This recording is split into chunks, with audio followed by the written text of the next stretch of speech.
ನಮಸ್ಕಾರ ಕರ್ನಾಟಕ, ಎಲ್ಲರೂ ಹೇಗಿದ್ದೀರಾ? ಈ ವಾರ ಏನೆಲ್ಲ ನಡೀತು ಅಂತ ನಿಮಗೆ ಹೇಳೋಕೆ ಬಂದಿದ್ದೀನಿ.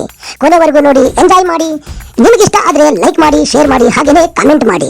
ನೀವೇನಾದ್ರೂ ಹೊಸದಾಗಿ ಈ ಚಾನಲ್ ನೋಡ್ತಾ ಇದ್ರೆ ಸಬ್ಸ್ಕ್ರೈಬ್ ಮಾಡೋದನ್ನ ಮಾತ್ರ ಮರಿಬೇಡಿ. ಹಾಗೇನೆ ಪಕ್ಕದಲ್ಲಿರೋ ಗಂಟೆನ ಒಮ್ಮೆ ಒತ್ತಿ ಬಿಡಿ. ಹಾಗಾದ್ರೆ ಬನ್ನಿ, ಈ ವಾರ ಏನೆಲ್ಲ ನಡೀತು ಅಂತ ಒಮ್ಮೆ ನೋಡ್ಕೊಂಡು ಬರೋಣ. ಇದುವೇ ವೀಕ್ಲಿ ರೌಂಡ್ ಅಪ್.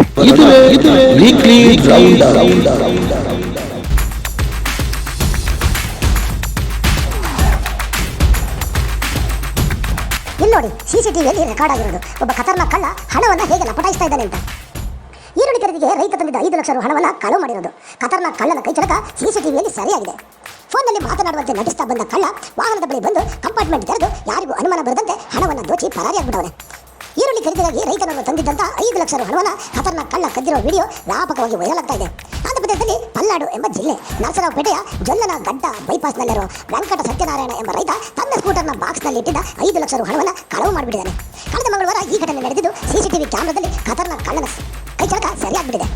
ಆಗಿದ್ದೇನೆಂದ್ರೆ, ರೈತ ಸತ್ಯನಾರಾಯಣ ಈರುಳ್ಳಿ ಖರೀದಿಸಬೇಕು ಅಂತ ಮಾರುಕಟ್ಟೆ ಬಳಿ ತನ್ನ ಸ್ಕೂಟರ್ ನಿಲ್ಲಿಸಿದ್ದ. ಅವರು ಹೊರಗೆ ಹೋದಾಗ ಫೋನ್ನಲ್ಲಿ ಮಾತನಾಡುವಂತೆ ನಟಿಸ್ತಾ ಬಂದ ಕಳ್ಳ ವಾಹನದ ಬಳಿ ಬಂದು ಕಂಪಾರ್ಟ್ಮೆಂಟ್ ತೆರೆದ್ಬಿಟ್ಟು ಯಾರಿಗೂ ಅನುಮಾನ ಬರದಂತೆ ಹಣವನ್ನು ದೋಚಿ ಪರಾರಿಯಾಗ್ಬಿಟ್ಟವನೆ. ಇದರ ಅನುಭವ ನಿಮಗೇನಾದರೂ ಆಗಿದೆಯಾ? ದಯವಿಟ್ಟು ಏನಾದರೂ ನೀವು ಹೆಚ್ಚಿನ ಹಣವನ್ನು ತೆಗೆದುಕೊಂಡು ಹೋಗಬೇಕಾದ್ರೆ ನಿಮ್ಮ ಅಕ್ಕಪಕ್ಕದಲ್ಲಿ ಯಾರಿದ್ದಾರೆ ಎಂಬುದು ಗಮನದಲ್ಲಿರಲಿ. ಅಯ್ಯೋ ಪಾಪ, ನೋಡಿ, ಈ ಹುಡುಗಿ ರಸ್ತೆಯಲ್ಲೇ ಅಳ್ತಾ ಇದ್ದಾಳೆ. ಉತ್ತರ ಪ್ರದೇಶದ ಮಥುರಾದಲ್ಲಿ 17 ವರ್ಷದ ಬಾಲಕಿಯೊಬ್ಬಳು ಸ್ಥಳೀಯ ಬಾಬಾ ತನ್ನ ಮೇಲೆ ಅತ್ಯಾಚಾರ ಎಸಗಿದ್ದಾನೆ ಅಂತ ಆರೋಪಿಸಿ ನಡು ರಸ್ತೆಯಲ್ಲೇ ಸಹಾಯಕ್ಕಾಗಿ ಅಂಗಲಾಗ್ತಾ ಇರುವಂತಹ ವಿಡಿಯೋ ಸಾಮಾಜಿಕ ಜಾಲತಾಣಗಳಲ್ಲಿ ವೈರಲ್ ಆಗ್ತಾ ಇದೆ. ಇಲ್ಲಿ ನೋಡಿ, ಈ ವಿಡಿಯೋದಲ್ಲಿ ಕಾಣ್ತಾ ಇರೋರು ಹೊಸದಾಗಿ ಅಪಾಯಿಂಟ್ ಆಗಿದ್ದಂತಹ ಡಾಕ್ಟರ್. ಕೆಲಸಕ್ಕೆ ಸೇರಿದ ಮೊದಲ ದಿನವೇ ಆಸ್ಪತ್ರೆಯ ಆಡಳಿತ ಮಂಡಳಿಯ ಅಮಾನವೀಯ ಧೋರಣೆ ಮತ್ತು ರೋಗಿಗಳನ್ನು ನಡೆಸಿಕೊಳ್ತಾ ಇದ್ದಂಥ ರೀತಿಯನ್ನು ಕಂಡು ಬೆಚ್ಚಿ ಬಿದ್ದು ರಾಜೀನಾಮೆ ನೀಡಿ ಹೊರಬಂದಿದ್ದಾರೆ. ಇವರ ಹೆಸರು ಡಾಕ್ಟರ್ ಪ್ರಬ್ಲೀನ್ ಕೌರ್ ಅಂತೇಳಿ, ಚಂಡೀಗಢದ ಯುವ ವೈದ್ಯ ಡಾಕ್ಟರ್ ಪ್ರಬ್ಲೀನ್ ಕೌರ್ ಚಂಡೀಗಢದ ಪ್ರತಿಷ್ಠಿತ ಖಾಸಗಿ ಆಸ್ಪತ್ರೆಯೊಂದಕ್ಕೆ ವೈದ್ಯರಾಗಿ ಕೆಲಸಕ್ಕೆ ಸೇರಿದರು. ಆಸ್ಪತ್ರೆಯಲ್ಲಿ ತಮಗಾದ ಕರಾಳ ಅನುಭವವನ್ನು ಪ್ರಬ್ಲೀನ್ ತಮ್ಮ ಸಾಮಾಜಿಕ ಜಾಲತಾಣಗಳಲ್ಲಿ ಹಂಚಿಕೊಂಡಿದ್ದು ಖಾಸಗಿ ಆಸ್ಪತ್ರೆಗಳ ಮಾಫಿಯಾವನ್ನು ನಟ ಬಯಲು ಮಾಡವ್ರೆ. ರೋಗಿಗಳು ಅಂದ್ರೆ ಹಣ ಮಾಡುವ ಯಂತ್ರಗಳು. ಸುಖ ಸುಮ್ಮನೆ ಅಗತ್ಯವಿಲ್ಲದಿದ್ರು ಐಸಿಯುಗೆ ಅಡ್ಮಿಟ್ ಮಾಡಲು ಹೇಳ್ತಾರೆ. ಆ ಮೂಲಕ ಹಣ ಮಾಡುವ ಉದ್ದೇಶ ಅಂತ ಪ್ರಬ್ಲೀನ್ ಹೇಳ್ಕೊಂಡವ್ರೆ. ಪ್ರಬ್ಲೀನ್ ಕೌರ್ ಅವರು ಮಾಡಿರುವ ಈ ವಿಡಿಯೋ ಇದೀಗ ದೇಶಾದ್ಯಂತ ವ್ಯಾಪಕ ಚರ್ಚೆಗೆ ಕಾರಣವಾಗ್ತಾ ಇದೆ. ವಿಡಿಯೋದಲ್ಲಿ ಆಸ್ಪತ್ರೆಯ ಕಲೆಕ್ಷನ್ ದಂಧೆಯನ್ನು ಎಳೆಯಾಗಿ ಬಿಚ್ಚಿಟ್ಟವ್ರೆ. ಆಸ್ಪತ್ರೆಗೆ ಬರುವ ಸಾಮಾನ್ಯ ರೋಗಿಗಳಿಗೂ ಪ್ರಾಥಮಿಕ ಚಿಕಿತ್ಸೆ ನೀಡುವ ಬದಲು ಹಣ ಸುಲಿಗೆ ಉದ್ದೇಶದಿಂದ ನೇರವಾಗಿ ಐಸಿಯುಗೆ ದಾಖಲ ಮಾಡ್ತಾರೆ. ಆಸ್ಪತ್ರೆಯ ಆದಾಯವನ್ನು ಹೆಚ್ಚಿಸಬೇಕು ಅಂತ ವೈದ್ಯರ ಮೇಲೆ ಒತ್ತಡ ಹೇರಲಾಗುತ್ತೆ. ರೋಗಿಗಳಿಗೆ ಅಗತ್ಯವಿಲ್ಲದಿದ್ರು ದುಬಾರಿ ಪರೀಕ್ಷೆ ಮತ್ತೆ ಚಿಕಿತ್ಸೆಗಳನ್ನು ನೀಡಲಾಗುತ್ತೆ. ಈ ಸಂಪೂರ್ಣ ದಂಧೆಯ ಆಸ್ಪತ್ರೆಯ ಹಿರಿಯ ವೈದ್ಯರೊಬ್ಬರ ನೇರ ನಿಯಂತ್ರಣದಲ್ಲಿ ನಡೆಯುತ್ತೆ ಅಂತ ಆರೋಪನೆ ಮಾಡವ್ರೆ. ಈ ವಾರದ ಇನ್ನೊಂದು ವಿಶೇಷ ಅಂದ್ರೆ, ಭ್ರಷ್ಟ ಅಧಿಕಾರಿಗಳಿಗೆ ಲೋಕಾಯುಕ್ತ ಶಾಕ್ ಕೊಟ್ಟಿದ್ದು. ರಾಜ್ಯಾದ್ಯಂತ ಒಮ್ಮೆಲೆ 8 ಕಡೆ ದಾಳಿ ನಡೆಸಿರೋದು.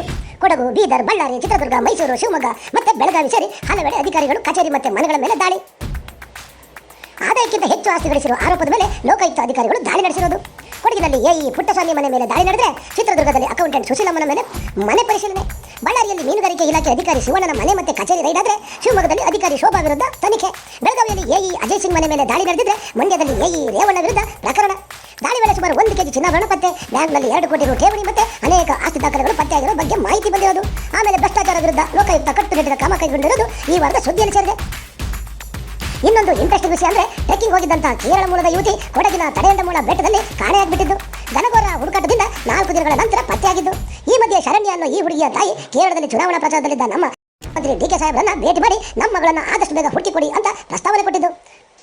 ಹಾಗೇನೆ ಡಿಕೆ ಸಾಹೇಬರು ವೇದಿಕೆಯಿಂದಲೇ ದೂರವಾಣಿ ಕರೆ ಮಾಡಿ ಕಾರ್ಯಾಚರಣೆ ತೀವ್ರಗೊಳಿಸುವಂತೆ ಸೂಚನೆ ನೀಡಿದ್ದು. ಶರಣ್ಯ ಸಿಕ್ಕಿದ್ದೇನು ಆಯ್ತು, ಆದರೆ ಈ ಜನ ಕೇಳಬೇಕಲ್ಲ, ಇವಳು 4 ದಿನ ಊಟ ನೀರು ಇಲ್ಲದೆ ಹೇಗೆ ಕಾಡಿನಲ್ಲಿ ಒಬ್ಬಂಟಿಯಾಗಿ ಇದ್ಲು ಅನ್ನೋದನ್ನ ತನಿಖೆ ಮಾಡಿ ಅಂತ ನಮ್ಮ ಜನ ಬೇಡಿಕೆ ಇಟ್ಟಿರೋದು. ಯಾಕಂದ್ರೆ ಈ ನಮ್ಮ ಜನಗಳಿಗೆ ಶರಣ್ಯ ಬೇಕಂತಲೇ ನಾಟಕ ಆಡಿದಾಳೆ ಅನ್ನೋ ಅನುಮಾನ. ಇಲ್ಲಿ ನೋಡಿ, ಹಿಮಾಚಲ ಪ್ರದೇಶದಲ್ಲಿ ನಡೆದಿರೋ ಇನ್ನೊಂದು ಅಮಾನುಷ ಕೃತ್ಯ. ಮಾಜಿ ಸೈನಿಕರೊಬ್ಬ ತೋಟದಲ್ಲಿ ಪೇರಳೆ ಹಣ್ಣು ಕೀಳ್ತಾ ಇದ್ದಂತಹ 4 ವರ್ಷದ ಮಗುವನ್ನ ಹಿಡಿದು ಕೈಕಾಲು ಕಟ್ಟಿ ಹಾಕಿ ಮಾನ ಬಂದಂತೆ ಹೊಡೆದಿರೋದು. ಆ ಪುಟ್ಟ ಮಗು ಅಂಕಲ್ ಕಾಪಾಡಿ ಕಾಪಾಡಿ ಅಂತ ಕೂಗಾಡೋದನ್ನ ಕೇಳಿ ಗ್ರಾಮಸ್ಥರು ಸ್ಥಳಕ್ಕೆ ಬಂದು ಮಗುವನ್ನ ಕಾಪಾಡಿ ಹೊಡಿತಿದ್ದ ಆ ಮನುಷ್ಯನನ್ನ ಪೊಲೀಸರಿಗೆ ಹಿಡಿದುಕೊಟ್ಟಿರೋದು. ಇಲ್ಲಿ ನೋಡಿ, ಮಂಡ್ಯದಲ್ಲಿ ಭಾರಿ ಸಂಚಲನೆ ನಡೆಸಿರೋ ಇನ್ನೊಂದು ವಿಷಯ. ರಾಜಕೀಯ ವಲಯದಲ್ಲೂ ಭಾರಿ ಚರ್ಚೆ ಆಗ್ತಿರೋ ವಿಷಯ ಇದು. ನಮ್ಮ ಕೇಂದ್ರ ಸಚಿವರಾದ ಎಚ್ ಡಿ ಕುಮಾರಣ್ಣನವರು ಸಭೆ ನಡೆಸ್ತಾ ಇರಬೇಕಿದ್ರೆ ಪ್ರಸನ್ನ ಕುಮಾರ್ ಅನ್ನೋ ವ್ಯಕ್ತಿ ಮುಂದೆ ಬಂದ್ಬಿಟ್ಟು, ಕುಮಾರಣ್ಣ ಸಾಹೇಬ್ರೆ, ನನ್ನ ಹೆಂಡತಿ ನನಗೆ ಬೇಡ, ಅವಳ ಜೊತೆ ಮಾಜಿ ಶಾಸಕ ಅನ್ನದಾನಿ ಜೊತೆ ಸಂಬಂಧ ಇದೆ, ನನ್ನ ಹೆಂಡತಿನ ಅವರೇ ಇಟ್ಕೊಳ್ಳಿ, ನನಗೆ ಮಾತ್ರ ನ್ಯಾಯ ಕೊಡಿಸಿ, ನನ್ನ ಹೆಂಡತಿ ಇನ್ನೊಬ್ಬರ ಜೊತೆ ಓಡಾಡೋದನ್ನ ನಾನು ಹೆಂಗೆ ಸಹಿಸಿಕೊಂಡಿರಲಿ, ಹೇಗಾದರೂ ಮಾಡಿ ನನಗೆ ನ್ಯಾಯ ಕೊಡಿಸಿ ಅಂತ ಕುಮಾರಣ್ಣನ ಮುಂದೆ ಹೋಗಿ ಅಂಗಲಾಚಿಕೊಂಡಿರೋದು. ಇಲ್ಲಿ ನೋಡಿ, ವಂಶ ದುರಸ್ತಿ ವೇಳೆ ನಡೆದಿರೋ ಅವಾಂತರನ. ಅನ್ನ ನೀರು ಇಲ್ಲದೆ 3 ದಿನ ಬಾವಿಯೊಳಗೆ ಸಿಲುಕಿಕೊಂಡ 60 ವರ್ಷದ ವೃದ್ಧ. OTP ಬಂದಿದೆ, ಜೀವ ಉಳಿಯೋಕೆ ಕಾರಣ ಅಂತ ಗೊತ್ತಾಗಿರೋದು. ಈ ಫೋಟೋದಲ್ಲಿ ಕಾಣ್ತಾ ಇರೋದು ಶ್ರೀನಿವಾಸ್ ಭಟ್ ಅನ್ನೋ ವ್ಯಕ್ತಿ. ಊರು ಉಡುಪಿ ಜಿಲ್ಲೆ ಕೊಡೂರು. ತೋಟಕ್ಕೆ ನೀರು ಬಿಡೋಕೆ ಅಂತ ಹೋಗವ್ರೆ. ಪಂಪ್ ಸೆಟ್ನಲ್ಲಿ ಕಸ ತುಂಬಿರೋದನ್ನ ನೋಡವ್ರೆ. ಕಸ ತೆಗೆದು ಸ್ವಚ್ಛ ಮಾಡೋಣ ಅಂತ ಹಗ್ಗ ಹಿಡಿದು ಎಳಿಬೇಕಾದ್ರೆ ಹಗ್ಗ ತುಂಡಾಗಿ ಆಯ ತಪ್ಪಿ ಬಾವಿಯೊಳಗೆ ಬಿದ್ದುಬಿಟ್ಟವ್ರೆ. 20 ಅಡಿ ಆಳದ ಬಾವಿ, ಸುತ್ತಮುತ್ತ ಯಾರೂ ಇಲ್ಲ. ಕೂಗಿದ್ರು ಏನು ಪ್ರಯೋಜನ ಇಲ್ಲ. ಬಾವಿಯಲ್ಲಿರೋ ಪೈಪ್ ಹಿಡ್ಕೊಂಡು 3 ದಿನ ಅಲ್ಲೇ ಕುಳಿತುಕೊಂಡು ಬಿಟ್ಟವ್ರೆ. ಅದೃಷ್ಟಕ್ಕೆ ಬುಕ್ ಮಾಡಿದ ಗ್ಯಾಸ್ ಸಿಲಿಂಡರ್ ಕೊಡೋಕೆ ಅಂತ ಸಿಬ್ಬಂದಿ ಮನೆ ಹತ್ರ ಬಂದವ್ರೆ. OTP ಕೇಳೋಕೆ ಅಂತ ಮನೆ ಸುತ್ತ ಹೆಸರು ಹೇಳ್ತಾ ಸ್ವಲ್ಪ ಅಡ್ಡಾಡವ್ರೆ. ಆ ಸಮಯದಲ್ಲೇ ನೋಡಿ ವೃದ್ಧ ಕಿರ್ಚಾಡೋಕೆ ಶುರು ಮಾಡಿದ್ದು. ನಂತರ ಸ್ಥಳೀಯರನ್ನ ಕರೆದು ಅಗ್ನಿಶಾಮಕ ದಳಕ್ಕೆ ಮಾಹಿತಿ ಕೊಟ್ಟು ವೃದ್ಧನನ್ನ ಹೊರಗೆಳುವ ಕೆಲಸ ನಡೆದಿದೆ. ಇಲ್ಲಿ ನೋಡಿ, ಬೆಳಗಾವಿ ಜಿಲ್ಲೆಯಲ್ಲಿ ನಡೆದಿರೋ ಒಂದು ಅಮಾನವೀಯ ಕೃತ್ಯ. ಪತ್ನಿ ಮತ್ತೆ ಮಕ್ಕಳನ್ನ ಮನೆಯಲ್ಲಿ ಕೂಡಿ ಹಾಕಿ ಚಿತ್ರಹಿಂಸೆ ಕೊಟ್ಟಿರೋದು. ಬೆಳಗಾವಿಯ ಕಿಳಕವಾಡಿ ಪ್ರದೇಶದಲ್ಲಿ ಗಂಡ ತನ್ನ ಪತ್ನಿಯನ್ನ ಬೆಡ್ರೂಮ್ನಲ್ಲಿ ಒಳಗೆ ಲಾಕ್ ಮಾಡಿ ಮಾನಸಿಕ ಮತ್ತು ದೈಹಿಕ ಹಿಂಸೆ ಕೊಡ್ತಾವನೆ ಅಂತ ಹೇಳಿ ದೆಹಲಿಯಿಂದ ಯಾರು ಮಹಿಳಾ ಪೊಲೀಸ್ ಠಾಣೆಗೆ ಫೋನ್ ಮಾಡಿ ಹೇಳವ್ರೆ. ನಂತರ ಬೆಳಗಾವಿಯ ಅಕ್ಕಪಡೆ ಜಾಗವನ್ನು ಹುಡುಕಿ ತಾಯಿ ಮಕ್ಕಳನ್ನು ರಕ್ಷಣೆ ಮಾಡಿ ಪತಿಯನ್ನು ಬಂಧಿಸುವಲ್ಲಿ ಯಶಸ್ವಿಯಾಗಿದ್ದಾರೆ. ತಾಯಿ ಮಕ್ಕಳನ್ನ ವಿಮಾನದಲ್ಲಿ ದೆಹಲಿಯಲ್ಲಿರುವ ಅವರ ತವರು ಮನೆಗೆ ಕಳಿಸಿಕೊಟ್ಟು ಪೊಲೀಸ್ ಸಿಬ್ಬಂದಿ ಅವರ ಕರ್ತವ್ಯ ಪ್ರಜ್ಞೆ ಮೆರೆದಿದ್ದಾರೆ. ಈ ಚಿತ್ರದಲ್ಲಿ ಏನಿದೆ ಅಂತೀರಾ? ಊಟದಲ್ಲಿ ಹುಳು ಬಿದ್ದಿರೋದು. ಒಂದೇ ಮಾತರಂ ರೈಲಿನಲ್ಲಿ ದಾಲ್ ಚಾಲವ್ನಲ್ಲಿ ಹುಳು ಪತ್ತೆ. IRTC ಆಹಾರ ಪೂರೈಕೆದಾರರಿಗೆ 10 ಲಕ್ಷ ದಂಡ ಹಾಕಿರೋದು. ಅಹಮದಾಬಾದ್ನಿಂದ ಮುಂಬೈಗೆ ಪ್ರಯಾಣಿಸುತ್ತಿದ್ದ ಮುಂಬೈ ನಿವಾಸಿ ದಾಲ್ ಚಾವಲ್ನಲ್ಲಿ ಹುಳು ಕಂಡು ಆಘಾತಕ್ಕೊಳಗಾಗಿದ್ದಾರೆ. ಊಟದ ಬಾಕ್ಸ್ ಜೊತೆ ಜಿರಳೆ ರೂಪದ ಹುಳುವಿನ ಫೋಟೋ ತೆಗೆದು ಎಕ್ಸ್ ಖಾತೆಯಲ್ಲಿ ಹಂಚಿಕೊಂಡವರೆ. ಇದನ್ನು ಗಮನಿಸಿದ IRTC ಆಹಾರ ಪೂರೈಕೆದಾರರ ಒಪ್ಪಂದವನ್ನು ಕೊನೆಗೊಳಿಸುವುದರ ಜೊತೆಗೆ 10 ಲಕ್ಷದ ಭಾರಿ ದಂಡವನ್ನು ಕೂಡ ವಿಧಿಸಿದ್ದಾರೆ.